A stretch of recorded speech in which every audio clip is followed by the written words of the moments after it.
If you're seeing a Zapier Error Code 504, don't worry.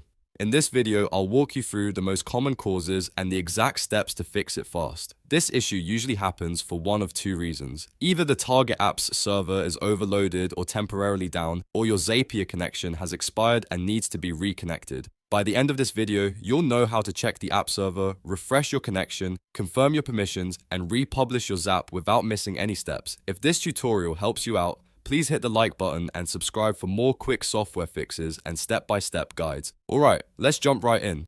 First, let's check whether the problem is actually on the app side. Open your browser and go to downforeveryone or justme.com. This website helps you quickly see whether a service is down for everyone or if the issue is just on your end. Once the site loads, type in the name or URL of the target app you're using with Zapier. Then run the check and look at the result carefully. If the app server is down or overloaded, that could be the reason your Zap is timing out and giving you a 504 error. In that case, the best fix is often to wait until the service comes back online and then try your Zap again. Now, if the app appears to be working normally, the next thing to check is your Zapier connection itself. Go to Zapier and log into your account. From the dashboard, click on Assets. Then click on Zap Workflows.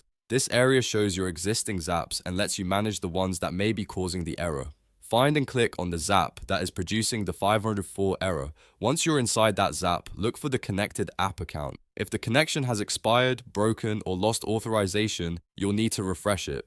Click Disconnect and then reconnect your app account again.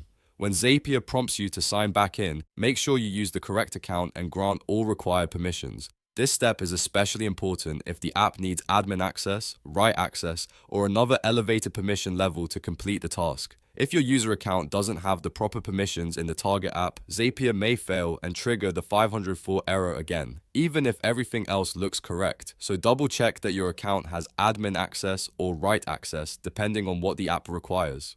While you're reviewing the Zap, make sure no fields are left empty. Missing required fields can also cause a workflow to fail or time out, especially if the action expects a value and doesn't receive one.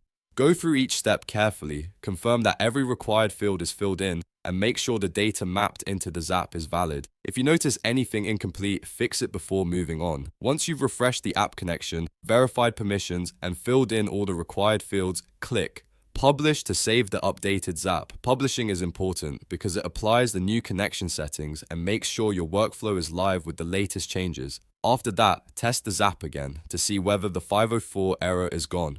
If the issue still appears, there is one more place you should check: Zapier's own service status. Open a new tab and go to status.zapier.com. This page shows whether Zapier itself is experiencing an outage, performance issue, or partial service interruption. If Zapier is having problems on their end, your workflow may fail temporarily no matter what you do inside the editor.